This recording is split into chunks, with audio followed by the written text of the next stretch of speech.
नमः। यथार्थ गीता श्रीमद् भगवत गीता अथ षोडशो अध्यायः। योगेश्वर भगवान श्री कृष्ण के प्रश्न प्रस्तुत करने की अपनी विशिष्ट शैली है। पहले वे प्रकरण की विशेषताओं का उल्लेख करते हैं जिससे पुरुष उसकी ओर आकर्षित हों। तत्पश्चात वे उस प्रकरण को स्पष्ट करते हैं। उदाहरण के लिए कर्म को लें। उन्होंने दूसरे अध्याय में ही प्रेरणा दी कि अर्जुन कर्म कर। तीसरे अध्याय में उन्होंने इंगित किया कि निर्धारित कर्म कर। निर्धारित कर्म है क्या? तो बताया यज्ञ की प्रक्रिया ही कर्म है। फिर उन्होंने यज्ञ का स्वरूप न बताकर पहले बताया कि यज्ञ आया कहां से और देता क्या है। चौथे अध्याय में 13-14 विधियों से यज्ञ का स्वरूप स्पष्ट किया जिसको करना कर्म है। यहां कर्म स्पष्ट होता है जिसका शुद्ध अर्थ है योग चिंतन, आराधना, जो मन और इंद्रियों की क्रिया से संपन्न होता है।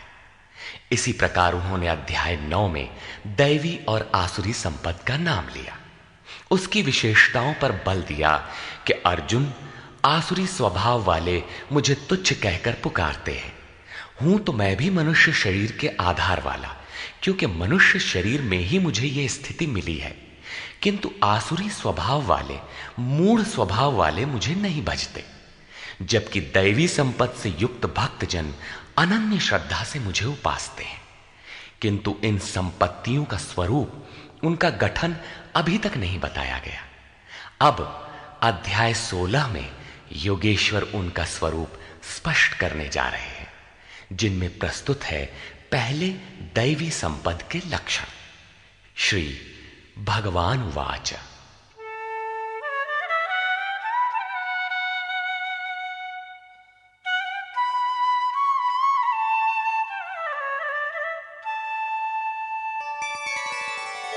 अभयं सत्व संशुद्धि ज्ञानयोग व्यवस्थितिः दानं दमश्च यज्ञश्च स्वाध्यायस्तप आर्जवम्।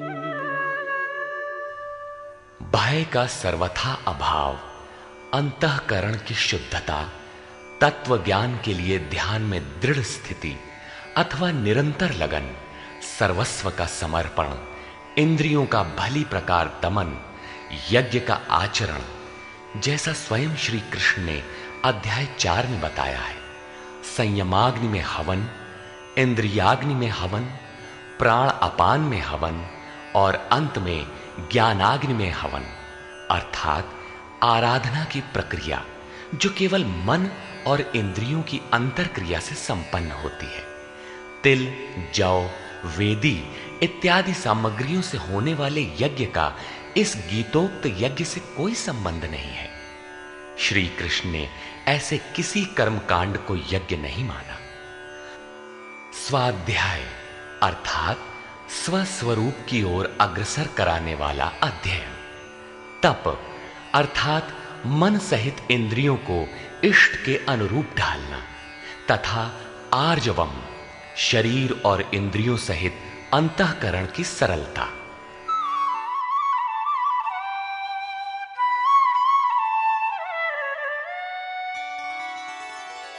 अहिंसा सत्यम क्रोधस् त्यागः शान्तिरपैशुनम् दया भूतेष्वलोलुप्त्वम् मार्दवं ह्रीरचापलम्। अहिंसा अर्थात आत्मा का उद्धार, आत्मा को अधोगति में पहुंचाना ही हिंसा है। श्री कृष्ण कहते हैं, यदि मैं सावधान होकर कर्म में न बरतूं तो इन संपूर्ण प्रजा का हनन करने वाला और वर्ण संकर का कर्ता हूं। आत्मा का शुद्ध वर्ण है परमात्मा। उसका प्रकृति में भटकना वर्ण संकर है, आत्मा की हिंसा है और आत्मा का उद्धार ही अहिंसा है। सत्य सत्य का अर्थ यथार्थ और प्रिय भाषण नहीं है। आप कहते हैं ये वस्त्र हमारा है, तो क्या आप सच बोलते हैं? इससे बड़ा झूठ और क्या होगा? जब शरीर आपका नहीं है, नश्वर है, तो इसे ढांकने का वस्त्र कब आपका है? वस्तुतः सत्य का स्वरूप योगेश्वर ने स्वयं बताया है कि अर्जुन, सत्य वस्तु का तीनों कालों में कभी अभाव नहीं है। यह आत्मा ही सत्य है, यही परम सत्य है।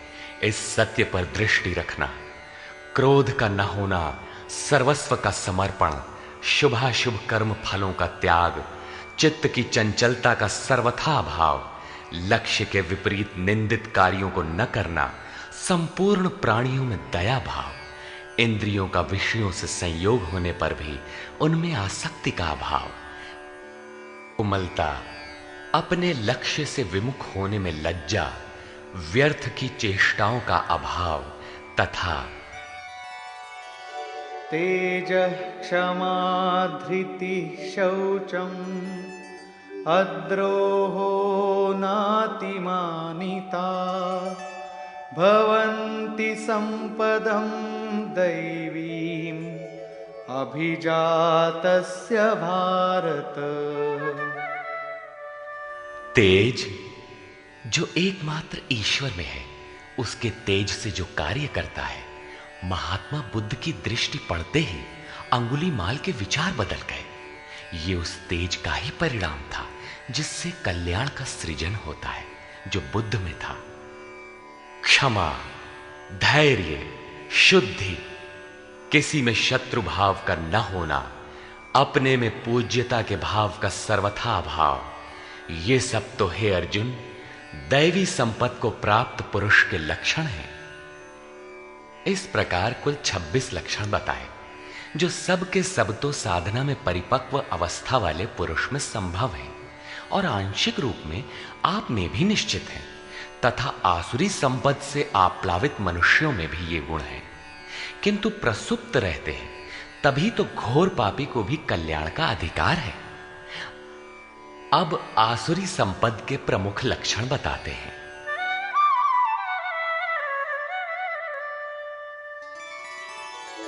दम्भो दर्पोऽभिमानश्च क्रोधः पारुष्यमेव च अज्ञानं चाभिजातस्य पार्थ संपदमासुरी।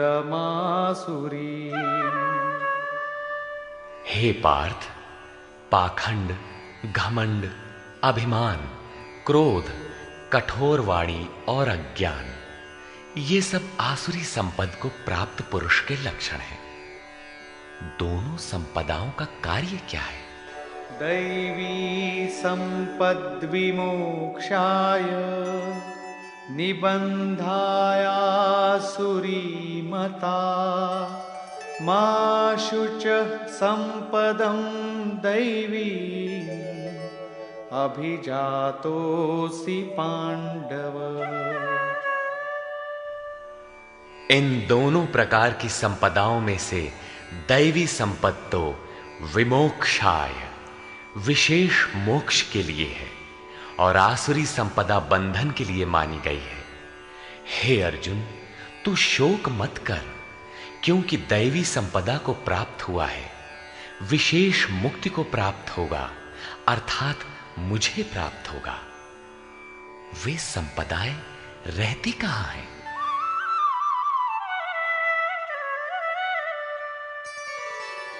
द्वौ भूतसर्गौ लोकेऽस्मिन् दैव आसुर एव च दैवो विस्तरशः प्रोक्त आसुरं पार्थ मे शृणु। हे अर्जुन, इस लोक में भूतों के स्वभाव दो प्रकार के होते हैं, देवों के जैसा और असुरों के जैसा। जब हृदय में दैवी संपद कार्य रूप ले लेती है तो मनुष्य ही देवता है, और जब आसुरी संपद का बाहुल्य हो तो मनुष्य ही असुर है। सृष्टि में ये दो ही जातियां हैं, वो चाहे अरब में पैदा हुआ हो चाहे ऑस्ट्रेलिया में, कहीं भी पैदा हुआ हो, बशर्ते है इन दो में से ही। अभी तक देवों का स्वभाव ही विस्तार से कहा गया, अब असुरों के स्वभाव को मुझसे विस्तार पूर्वक सुन।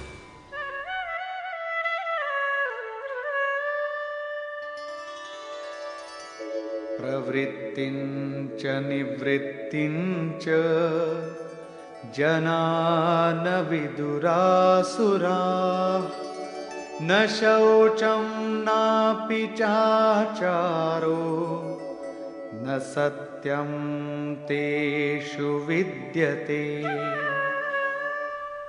हे अर्जुन, असुर लोग कार्यम कर्म में प्रवृत्त होने और अकर्तव्य कार्य से निवृत्त होना भी नहीं जानते, इसलिए उनमें न शुद्धि रहती है, न आचरण और न सत्य ही रहता है। उन पुरुषों के विचार कैसे होते हैं?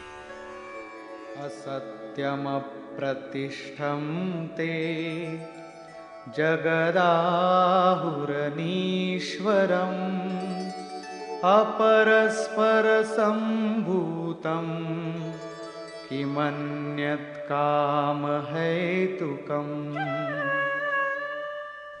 वे आसुरी प्रकृति वाले मनुष्य कहते हैं कि जगत आश्रय रहित है, सर्वथा झूठा है और बिना ईश्वर के अपने आप स्त्री पुरुष के संयोग से उत्पन्न हुआ है, इसलिए केवल भोगों को भोगने के लिए है, इसके सिवाय और क्या है?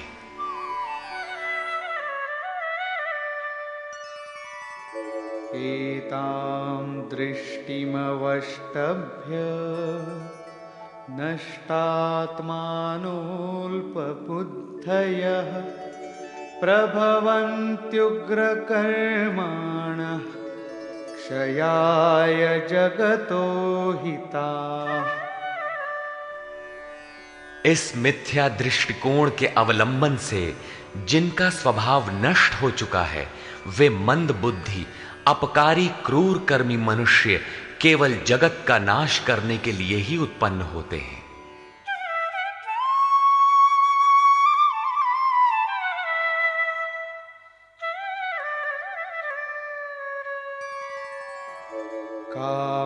काममाश्रित्य दुष्पूरम् दम्भमानमदान्विताः मोहाद् गृहीत्वात् सद्ग्राहान् प्रवर्तन्ते शुचिव्रताः। वे मनुष्य दंभमान और मद से युक्त हुए किसी भी प्रकार पूर्ण न होने वाली कामनाओं का आश्रय लेकर अज्ञान से मिथ्या सिद्धांतों को ग्रहण करके अशुभ तथा भ्रष्ट व्रतों से युक्त हुए संसार में बरतते हैं। वे व्रत भी करते हैं किंतु भ्रष्ट हैं।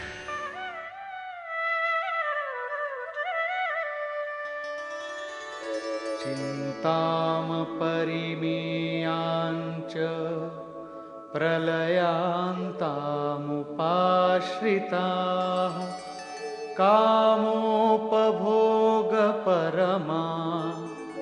एतावदिति निश्चिताः। वे अंतिम श्वास तक अनंत चिंताओं को लिए रहते हैं और विषयों को भोगने में तत्पर वे बस इतना ही आनंद है ऐसा मानते हैं।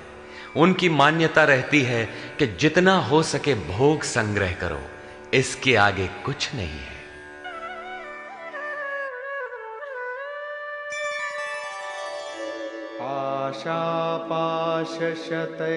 आशापाशशतैर्बद्धाः कामक्रोधपरायणाः ईहन्ते कामभोगार्थम् अन्यायेनार्थसञ्चयान्। आशा रूपी सैकड़ों फांसियों से एक फांसी से ही लोग मर जाते हैं, यहां सैकड़ों फांसियों से बंधे हुए काम क्रोध के परायण विषय भोगों की पूर्ति के लिए वे अन्यायपूर्वक धनाधिक बहुत से पदार्थों को संग्रह करने की चेष्टा करते हैं। अतः धन के लिए वे रात दिन असामाजिक कदम उठाया करते हैं। आगे कहते हैं, इदमद्य मया लब्धम् इमं प्राप्स्ये मनोरथम् इदमस्तीदमपि मे भविष्यति पुनर्धनम्। वे सोचते हैं कि मैंने आज ये पाया है, इस मनोरथ को प्राप्त करूंगा, मेरे पास इतना धन है और फिर भी इतना हो जाएगा।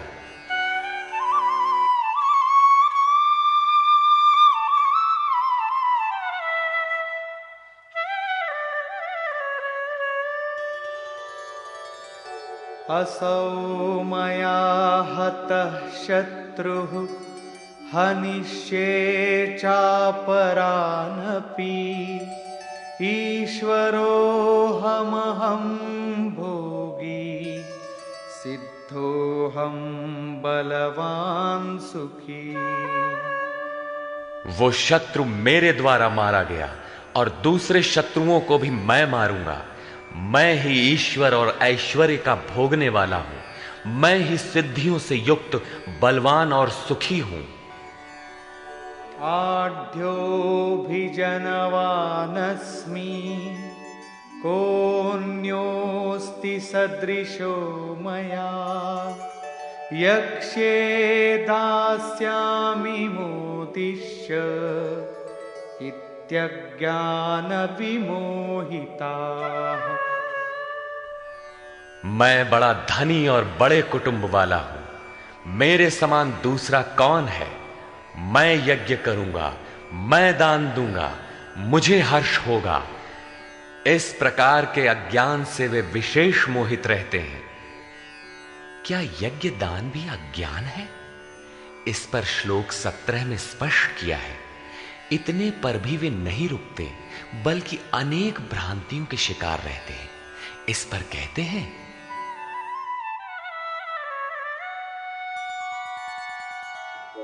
अनेक चित्त विभ्रांता मोहजाल समावृताः प्रसक्ताः काम भोगेषु पतन्ति नरकेषु च। अनेक प्रकार से भ्रमित हुए चित्त वाले, मोह जाल में फंसे हुए, विषय भोगों में अत्यंत आसक्त, वे आसुरी स्वभाव वाले मनुष्य अपवित्र नरक में गिरते हैं। आगे श्री कृष्ण स्वयं बताएंगे कि नरक क्या है।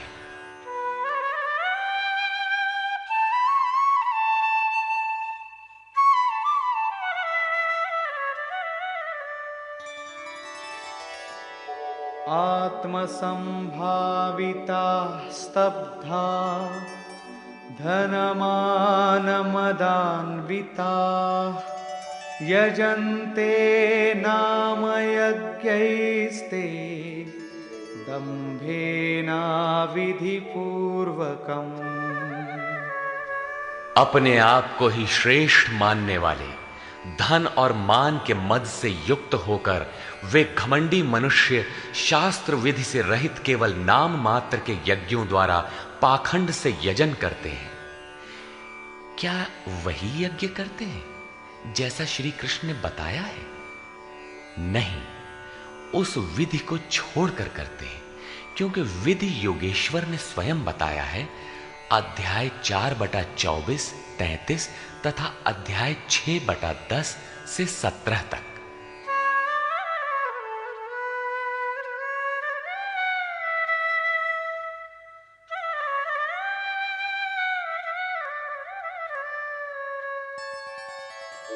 अहंकारं बलं दर्पं कामं क्रोधं च संश्रिताः मामात्मपरदेहेषु प्रद्विषन्तोऽभ्यसूयकाः। वे दूसरों की निंदा करने वाले, अहंकार, बल, घमंड, कामना और क्रोध के परायण हुए पुरुष अपने और दूसरों के शरीर में स्थित मुझ अंतर्यामी परमात्मा से द्वेष करने वाले हैं। शास्त्र विधि से परमात्मा का सुमिरन एक यज्ञ है।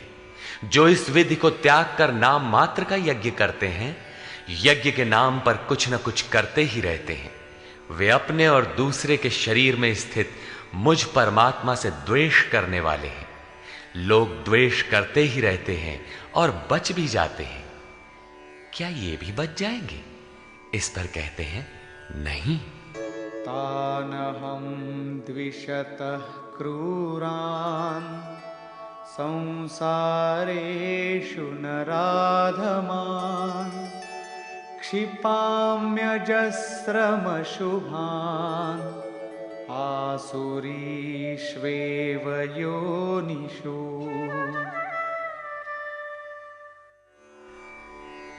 मुझसे द्वेष करने वाले उन पापाचारी क्रूर कर्मी नराधमों को मैं संसार में निरंतर आसुरी योनियों में ही गिराता हूं। जो शास्त्र विधि को त्याग कर यजन करते हैं वे पाप योनि है, वही मनुष्यों में अधम है। इन्हीं को क्रूर कर्मी कहा गया है, अन्य कोई अधम नहीं है। पीछे कहा था ऐसे अधमों को मैं नरक में गिराता हूं, उसी को यहां कहते हैं कि उन्हें अजस्र आसुरी योनियों में गिराता हूं। यही नरक है। साधारण जेल की यातना भयंकर होती है और यहां अनवरत आसुरी योनियों में गिरने का क्रम कितना दुखद है। अतः दैवी संपद के लिए प्रयत्नशील रहना चाहिए।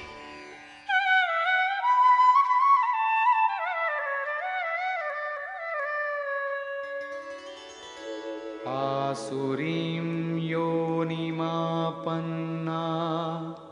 मूढ़ा जन्मनि जन्मनि मामप्राप्यैव कौन्तेय ततो यान्त्यधमां गतिम्।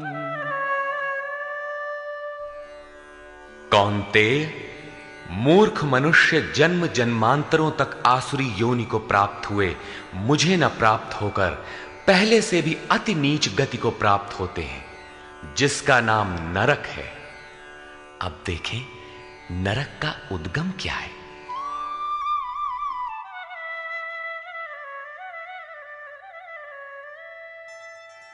त्रिविधं नरकस्येदम् द्वारं नाशनमात्मनः कामः क्रोधस्तथा लोभस्तस्मादेतत्त्रयं त्यजेत्। काम, क्रोध और लोभ ये तीन प्रकार के नरक के मूल द्वार हैं। ये आत्मा का नाश करने वाले, उसे अधोगति में ले जाने वाले हैं। अतः इन तीनों को त्याग देना चाहिए। इन्हीं तीनों पर आसुरी संपत्ति टिकी हुई है। इन्हें त्यागने से लाभ? एतैर्विमुक्तः कौन्तेय तमोद्वारैस्त्रिभिर्नरः आचरत्यात्मनः श्रेयः ततो याति परां गतिम्। कौन्तेय, नरक के इन तीनों द्वारों से मुक्त हुआ पुरुष अपने परम कल्याण के लिए आचरण कर पाता है, जिससे वो परम गति अर्थात मेरे को प्राप्त होता है। इन तीनों विकारों को त्यागने पर ही मनुष्य नियत कर्म करता है, जिसका परिणाम परम श्रेय है।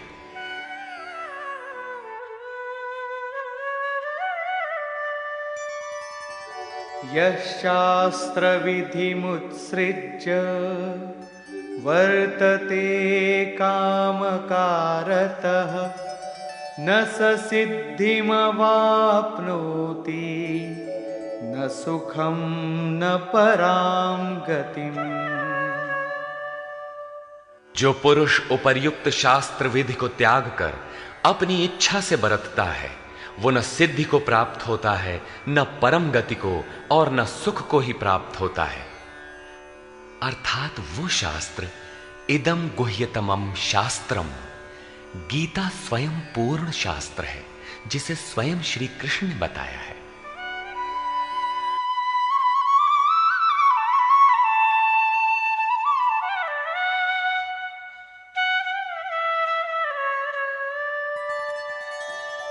तस्माच्छास्त्रं प्रमाणन्ते कार्याकार्यव्यवस्थितौ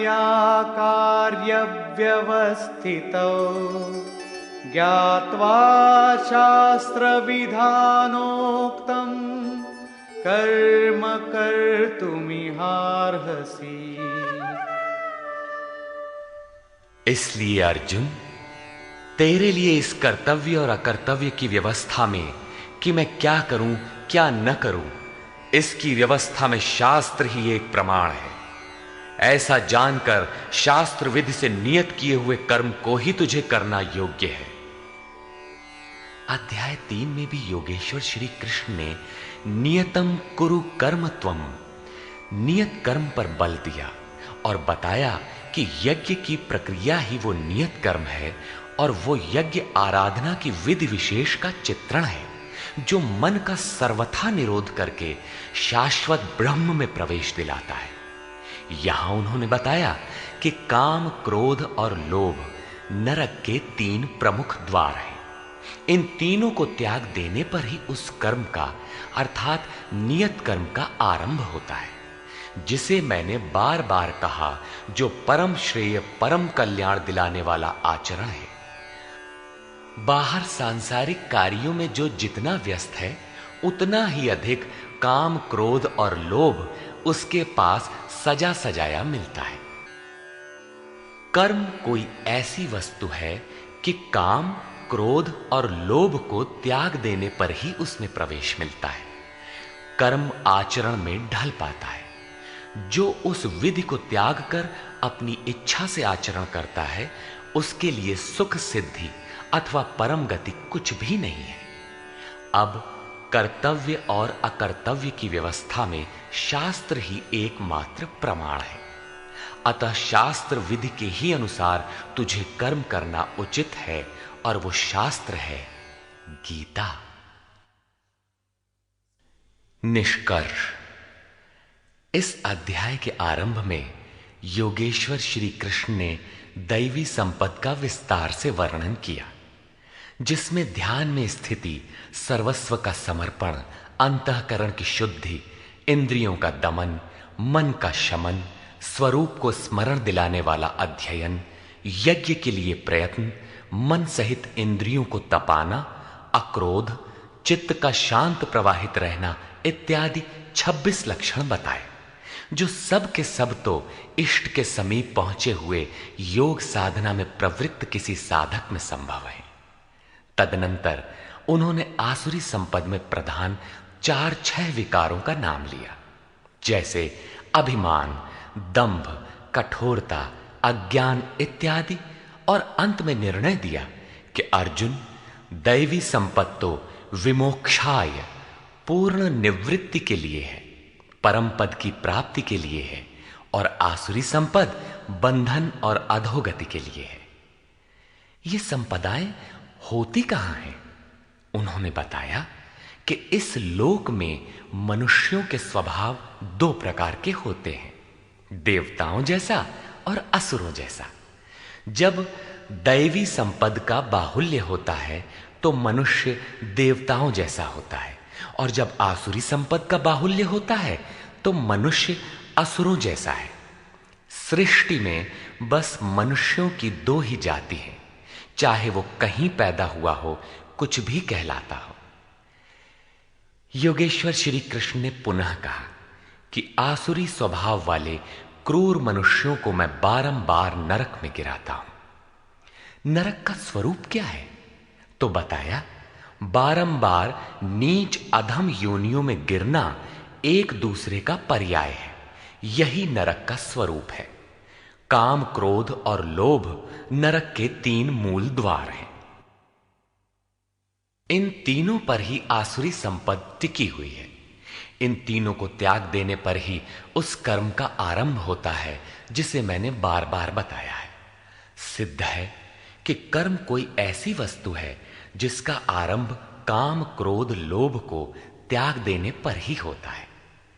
इस अध्याय में योगेश्वर श्री कृष्ण ने दैवी और आसुरी दोनों संपदाओं का विस्तार से वर्णन किया, उनका स्थान मानव हृदय बताया, उनका फल बताया। अतः ओम तत्सदिति श्रीमद् भगवद गीता सूपनिषत्सु ब्रह्म विद्यायाम योग शास्त्रे श्री कृष्णार्जुन संवादे दैवासुर संपद विभाग योगो नाम षोडशो अध्याय। इस प्रकार स्वामी अड़गड़ानंद कृत श्रीमद् भगवद गीता के भाष्य यथार्थ गीता का 16वां अध्याय पूर्ण होता है। हरि ओम तत्सत।